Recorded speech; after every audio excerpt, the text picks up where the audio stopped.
ഇന്ന് കുളിയൊക്കെ കഴിഞ്ഞപ്പോൾ വിചാരിച്ചേ നമ്മുടെ ഈ ചീകോടില്ലേ, ചീകോട് അവിടെ ഒരു പുതിയൊരു ആശുപത്രി വന്നിട്ടുണ്ട്. മമ്മൂട്ടിയുടെ മോനും അതിലൊരു ഷെയർ എന്ന് പറഞ്ഞ് നമ്മൾ അന്വേഷിച്ചപ്പോൾ അപ്പോൾ അവിടെ പോയിട്ടുണ്ടായിരുന്നു. പോയപ്പോൾ പിന്നെ അങ്ങനെ ജോലിക്ക് ആളിനെ വേണമെന്ന് ചോദിച്ചു. അപ്പോൾ ഇപ്പോൾ എടുക്കുന്നില്ല, 2 മാസം കഴിഞ്ഞിട്ടാണ് ജോലിക്ക് ആളിനെ എടുക്കുന്നതെന്നൊക്കെ പറഞ്ഞു. ശരി എന്നൊക്കെ പറഞ്ഞിട്ട് അപ്പോൾ നമ്മൾ നോക്കിയപ്പോൾ ഉണ്ട് അവിടെ ക്യാമ്പ് നടക്കണം. മറ്റേ ഈ ഷുഗർ, കണ്ണിൻ്റെ, പിന്നെ മറ്റേ ഈ പ്രസവത്തിൻ്റെ അത് അങ്ങനെ നോക്കിക്കൊണ്ടിരിക്കുന്നു. അപ്പോൾ അങ്ങനെ മോൾക്ക് ഒരു ചീട്ടെടുത്തു, എനിക്ക് ഷുഗറിനെ നോക്കാൻ വേണ്ടിയിട്ട് ഒരു ചീട്ടെടുത്തു. പക്ഷേ മോളുടെ അവിടെ നോക്കണം, അവിടെ ആരുമില്ല, അവൾക്ക് പെട്ടെന്ന് കിട്ടി. എനിക്ക് ഷുഗർ അവിടെ കിട്ടിയത് വന്നിട്ട് 133 അത്രയാണ് കിട്ടിയത്. എന്നിട്ട് ഞാൻ ഷുഗറിനെ നോക്കിയില്ല കേട്ടോ. അങ്ങനെ നമ്മൾ അവിടെ നിന്ന് തിരിച്ചിട്ട് ഇങ്ങനെ പതുക്കെ നമ്മൾ അതിലെ മറ്റേ ഇരട്ടക്കുളത്തിൻ്റെ അതിൽ തിരിച്ചിങ്ങനെ വന്ന് വടക്കഞ്ചേരി ഹൈവേയുടെ ഇതിലിങ്ങോട്ട് കയറിയിട്ട് തങ്കത്തീട്ടൻ്റെ അവിടുത്തെ ചായക്കടയുണ്ട്. അപ്പോൾ അവിടെ വന്ന് ഓരോ ചായയും ഓരോ കടിയൊക്കെ കഴിച്ചിട്ട് വരികയായിരുന്നു. അപ്പോൾ ബസ് സ്റ്റാൻഡിലേക്ക് കയറുന്ന ആ ടേണിങ്ങില്ല, മറ്റേ പാർക്കിൻ്റെ അവിടെ എത്തിയത് ഒരു കാറ്.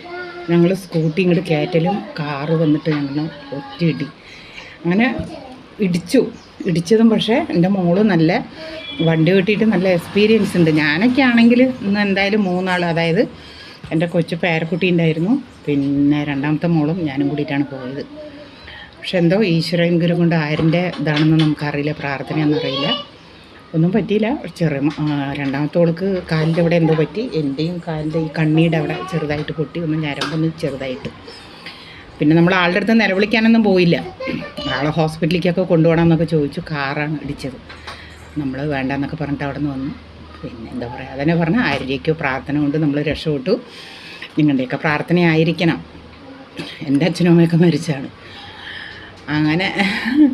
അങ്ങനെ രക്ഷപ്പെട്ട് വന്നതാ വീട്ടിൽ വന്നിരിക്കുകയാണ്. വല്ലാത്തൊരു ടെൻഷനായി അങ്ങനെ സംഭവിച്ചത്. കാരണം കൊച്ചുങ്ങളുള്ള 2 വയസ്സുള്ള മോളാണ് എൻ്റെ കയ്യിൽ. പിന്നെ അത് പ്രാർത്ഥനയുടെ ഒരു ഇതുമാണ്. പിന്നെ നമ്മളുടെ മരണം നമ്മൾക്ക് ആ സമയത്ത് ദൈവം എഴുതിയിട്ടുണ്ടെങ്കിൽ നമ്മളെന്തായാലും കീഴ്പ്പെട്ടേ ആവുകയുള്ളൂ മരണത്തിലേക്ക്. രക്ഷപ്പെട്ടതിന് വലിയ സന്തോഷമുണ്ട്. എനിക്ക് മരിക്കാൻ പേടിയൊന്നുമില്ല. മകളും കൊച്ചുമോളും, അതാണ് നമുക്ക് വല്ലാത്തൊരു വിഷമം. അപ്പോൾ എല്ലാവരും ലൈക്ക് ചെയ്യുക, ഷെയർ ചെയ്യുക, സബ്സ്ക്രൈബ് ചെയ്യുക, അടുത്തുള്ള ബെൽ ബട്ടൺ അമുക്കുക.